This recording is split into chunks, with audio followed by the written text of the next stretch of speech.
શ્રી ગણેશાય નમઃ. નમસ્કાર, આપ સર્વેનો આપણી ચેનલ ધાર્મિક વર્લ્ડમાં ફરીથી હાર્દિક સ્વાગત છે. આજના વિડીયોમાં આપણે સતી સીમંતિનીના વ્રતની વ્રતકથા વિશે વાત કરીશું, માટે વિડીયોને આપ સર્વે અંત સુધી જરૂરથી નિહાળજો. જેઓ અખંડ સોમવારનું વ્રત કરતા હોય તેઓ આ વ્રત કરી શકે છે. આ વ્રત કરતી સ્ત્રીઓએ સોમવારે સવારે નદીએ જઈ સ્નાન કરી મહાદેવજીની પૂજા કરવાની હોય છે. પછી ઘેર આવી ભગવાનનો દીવો કરવાનો અને ત્યારબાદ આ વ્રતની કથા કહેવામાં આવે છે. ત્યારબાદ એકટાણું કરવામાં આવે છે. હવે આપણે વાત કરીએ સતી સીમંતિનીના વ્રતની વ્રતકથા વિશે, જે આ મુજબ છે. ઘણા વર્ષો પહેલાં આપણા ભારત દેશમાં ચિત્રવર્મા નામે એક રાજા થઈ ગયો. તે ઘણો જ પરોપકારી અને ધાર્મિક હતો. તે દીન દુખિયાને અન્નદાન અને વસ્ત્રદાન કરતો, ગૌ બ્રાહ્મણની સેવા કરતો. તેને ઘણા સુખ વૈભવ હતા, પણ એક વાતે તે દુખી હતો. તેને શેર માટીની ખોટ હતી. આથી રાજા રાણી બંને હંમેશા ઉદાસ રહ્યા કરતા. પ્રધાને એક દિવસ સમય જોઈને રાજાને બીજા લગ્ન કરવાની ભલામણ કરી, પરંતુ રાજા ધાર્મિક વૃત્તિનો હોવાને લીધે તેણે બધું ભગવાન પર છોડી દીધું. એકવાર આ રાજાને ત્યાં નારદ ઋષિ પધાર્યા. રાજાએ તેમનું સ્વાગત કર્યું. પછી રાજાએ મુનિને પુત્ર પ્રાપ્તિ માટે પ્રાર્થના કરી. નારદજીએ તેમને કહ્યું, હે રાજન, તમે એક મહાયજ્ઞ કરો. યજ્ઞની પૂર્ણાહુતિ થયા બાદ એની પ્રસાદી રાણીને આપજો. એના પ્રભાવથી રાણીને પુત્ર નહીં પરંતુ પુત્રી જરૂર થશે. રાજાએ યજ્ઞ કર્યો. તેમાં સર્વશ્રેષ્ઠ બ્રાહ્મણોને નોતર્યા. તેણે ખૂબ દાન કર્યું અને યજ્ઞની પ્રસાદી રાણીને આપી. રાણીએ ખૂબ જ ભક્તિભાવપૂર્વક તે પ્રસાદી ખાધી. રાણીને ચડતા દિવસો રહ્યા અને 9 માસ પૂર્ણ થતાં રાણીએ એક સુંદર પુત્રીને જન્મ આપ્યો. રાજાએ કુંવરીના જન્માક્ષર બનાવવા તથા તેનું ભવિષ્ય જાણવા માટે રાજ જ્યોતિષીઓને બોલાવ્યા. તેમણે કુંડલી બનાવીને કુંવરીનું નામ સીમંતિની પાડવાનું કહ્યું. રાજાએ તેના ભવિષ્ય વિશે પ્રશ્ન કર્યો. તેના જવાબમાં રાજ જ્યોતિષીએ ખચકાતા મને જવાબ આપ્યો, રાજન, આ કન્યા ખૂબ જ ગુણિયલ છે. તેનું ભવિષ્ય પણ સારું છે. તેનું લગ્ન એક મહાન પ્રતાપી રાજા સાથે થશે, પણ 14મા વર્ષે તે વિધવા થશે. 14મા વર્ષે તે વિધવા થશે. આ સાંભળી રાજા ગભરાઈ ગયો.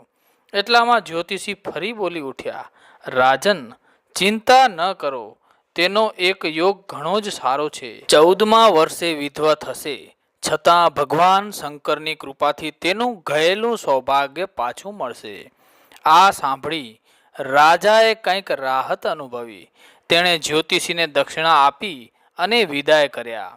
સીમંતિની દિવસે ને દિવસે મોટી થવા લાગી. તેણે ધર્મશાસ્ત્રોનો ખૂબ જ ઊંડો અભ્યાસ કર્યો. ધીમે ધીમે તે સમજણી થઈ. તે 13 વર્ષની થઈ કે રાજાએ તેના લગ્નની તૈયારીઓ કરવા માંડી. ત્યાં સીમંતિની કાને ઉડતી વાત આવી કે તે પોતે 14 વર્ષની ઉંમરે વિધવા થવાની છે.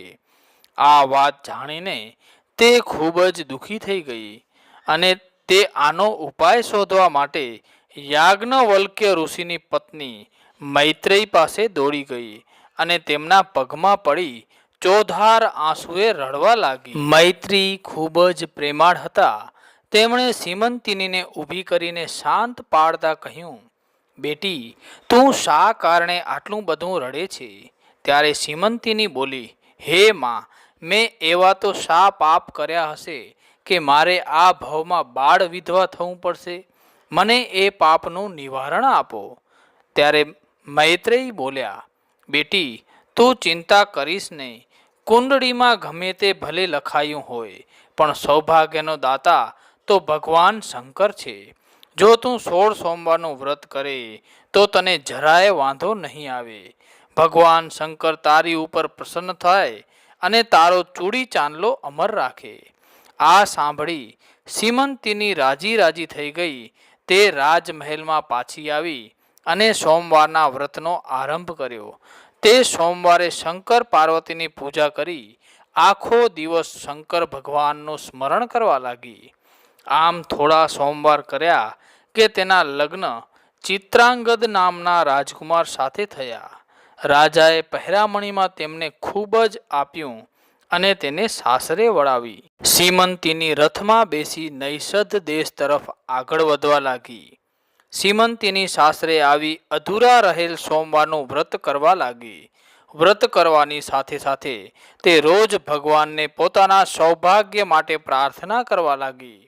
સીમંતીની પોતાના ઉત્તમ ગુણોને લઈને સાસરિયામાં બધાને પ્રિય થઈ પડી. તે સાસુ સસરા તથા પતિની ખરા ભાવથી સેવા કરવા લાગી. એક દિવસ સીમંતીની પોતાના પતિ સાથે યમુના નદીના કિનારે ફરવા ગઈ. ત્યાં અચાનક ચિત્રાંગદના મિત્રો પણ આવી ચડ્યા. તેમણે ચિત્રાંગદને કહ્યું, ચલો આપણે નૌકામાં બેસી થોડોક જળ વિહાર કરી આવીએ. સીમંતીનીએ પતિને કહ્યું, નાથ, મને લાગે છે કે થોડા વખતમાં પવનનું તોફાન શરૂ થશે, માટે તમે જવાનું માંડી વાળો. પરંતુ ચિત્રાંગદે સીમંતીની વાત માની નહીં. તે મિત્રોની સાથે નૌકામાં બેસી ગયો અને નૌકાને હંકારી મૂકી. સીમંતીની નદીના કિનારે બેઠી બેઠી ચિંતિત નજરે નૌકાને જોવા લાગી. નૌકા અધવચ્ચે ગઈ કે ત્યાં વાવાઝોડું શરૂ થયું અને નૌકા પાણીમાં હાલક ડોલક થવા લાગી. થોડી વાર થતાં તો નૌકા ઊંધી વળી ગઈ અને અંદર બેઠેલા બધા પાણીમાં ડૂબવા લાગ્યા. આ જોઈ સીમંતીની હૈયાફાટ રુદન કરવા લાગી. તેને ફાળ પડી કે મારો પતિ પણ જરૂર નદીના પાણીમાં ડૂબી ગયો હશે. નૌકા ઊંધી વળી કે તરત જ ઘણા લોકો તેઓને બચાવવા માટે તરતા તરતા આગળ પહોંચી ગયા, પણ તેમના હાથમાં કોઈ ન આવ્યું.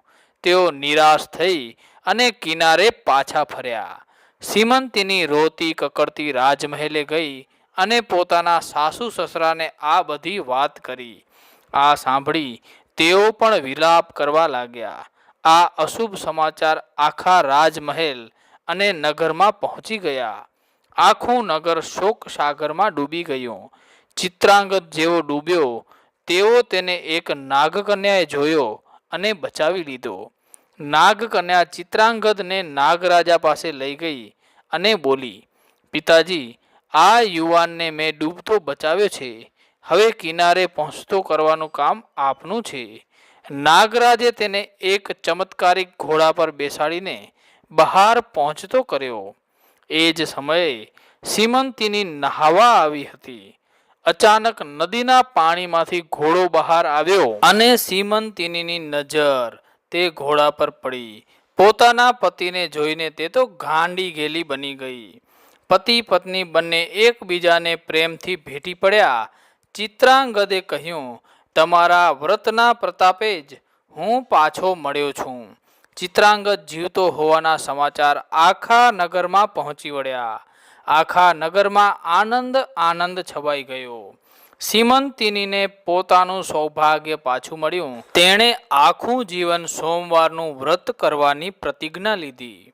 બીજી સ્ત્રીઓ પણ આ જોઈ પોતાના પતિના દીર્ઘાયુ માટે સીમંતીની માફક સોમવારનું વ્રત કરવા લાગી. જે સ્ત્રીઓ આ સોમવારનું વ્રત કરશે તેને સીમંતીની જેમ શંકર ભગવાનની કૃપાનું ફળ મળશે અને તેમની બધી જ ઈચ્છાઓ પૂર્ણ થશે. વિડીયોને લાઈક કરશો તથા કોમેન્ટમાં ઓમ નમઃ શિવાય જરૂર લખજો.